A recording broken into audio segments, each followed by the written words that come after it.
Chronicles of Amber by Roger Zelazny. These are 10 books collected into 2 omnibuses, so you could think of them as 2 long books quite reasonably. The Chronicles of Amber and the Second Chronicles of Amber. The individual books are called 9 Princes in Amber, the Guns of Avalon, the Sign of the Unicorn, the Hands of Oberon, the Courts of Chaos, Trumps of Doom, Blood of Amber, Sign of Chaos, Night of Shadows, and Prince of Chaos. But they're generally published nowadays in 2 omnibuses, as I say. This is a generation-spanning tale of family politics and planar travel, based around the twin poles of all creation. There's Amber and the Courts of Chaos, and these are literally archetypal enemies. Amber is the ultimate representation of order and the pattern, and the Courts of Chaos is the opposite.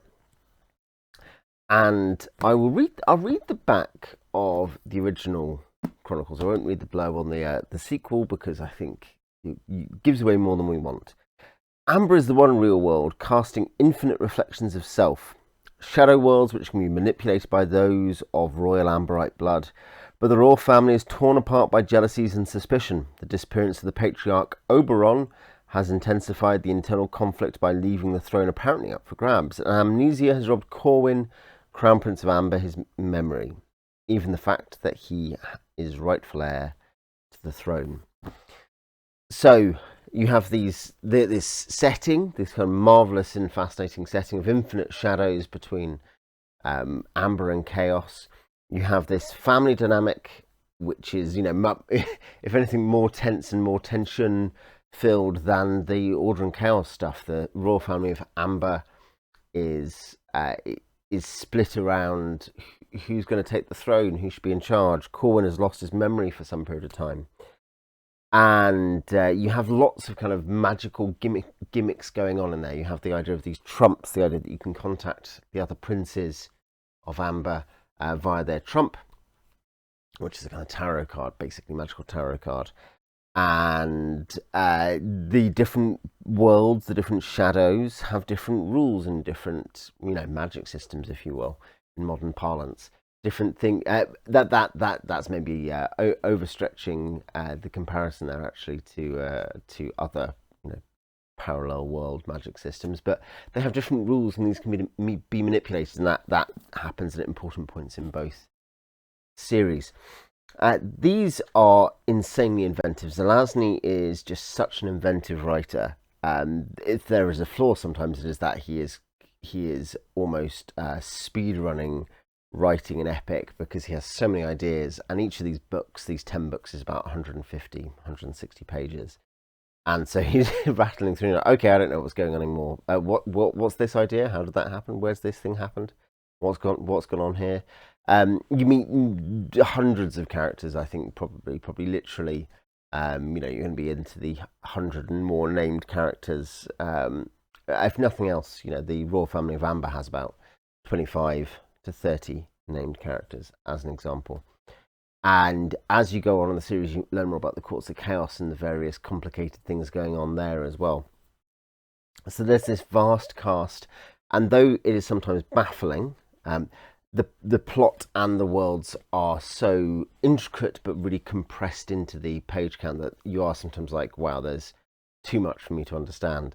At the same time, the characters are really strong. This is basically, and Lord of Light I've strongly recommended on this channel before, but Lord of Light is a great standalone sci-fi novel I also recommend. But there you have this kind of fascinating setting of a world that's obviously sci-fi influenced, or something's happening with sci-fi, but it seems like a sort of ancient India, but inhabited by directly by the gods. Here, but it also has these fascinating characters who are really memorable, really sympathetic, sometimes funny. And here in Chronicles of Amber, you have something similar. You have the planar travel, you have the order or law and chaos, if you like, kind of poles, and the metaphysics around that, and the magical ideas to do with the different worlds and the different things you can meet out there. But you also have this amazing character work, the fact that the 9 princes in Amber are, you gradually pick up, particularly with some more than others, but of these princes, you get to know them, you build an understanding and knowledge of them, particularly in terms of the royal family of Amber, particularly in the First Chronicles. I think the Second Chronicles actually does something different. The First Chronicles has this wonderful kind of, the family cast is what's important, trying to work out who is doing what in this crazy royal family, and where certain key missing members of the family are. That's really fascinating about the first book's characters. And Corwin is a great and dynamic and slightly, occasionally almost anti-heroic, not actually anti-heroic, but almost anti-heroic protagonist. Whereas, in the Second Chronicles, without spoiling, who the protagonist is and the other things that are going on, as I say, it's multi-generational, it's the next generation. You actually have a very different kind of set of relationships being prioritized and set up, and there's a lot more warmth, I think, actually, in the second set of books in that respect relationally. All kinds of odd relationships being picked up. One thing which is not a meaningful spoiler, because it doesn't spoil the plot of the first set of books. You also get these things where the two combine. You have this construct in a shadow where you can combine magic and computer science. You have like a magical AI called Ghost Wheel. He's much more reliable than the AIs we have so far. Much more useful. But Ghost Wheel is both a great concept, and that concept is explored really well, I'd say. But also Ghost Wheel is a interesting developing character through the books. So, you have, I think, different dynamics for what's interesting about the characters in each series, but the characters are really interesting. Corwin is a great hero, a great protagonist. I really like the protagonist of the second series of books as well.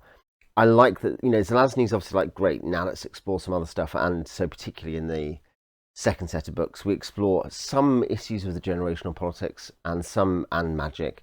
And we look at the Courts of Chaos a lot more than we did in the first set of books. And we find out a lot more about key personas and things that go on there and how it works. And I think, you can see Zelazny's got this massive imaginative playbox. And it's great. These are just really fun books. I think almost as standalones, they're better as a series. It's better to think of them as either the 5 books or the 10 books. I'd definitely read these, the Second Chronicles after the first. There's one book, Nine Princes in Amber, which feels like a, 6 out of 5 star standalone. It's not actually, or rather beginning to a series or whatever. You just think, wow, this is incredible. And then Guns of Avalon is not super dissimilar. After that, the other 8 books, I need to go and check all my star ratings again. I did fairly recently, but they're all pretty similar. They all level down. They all degrade to just being very, very good.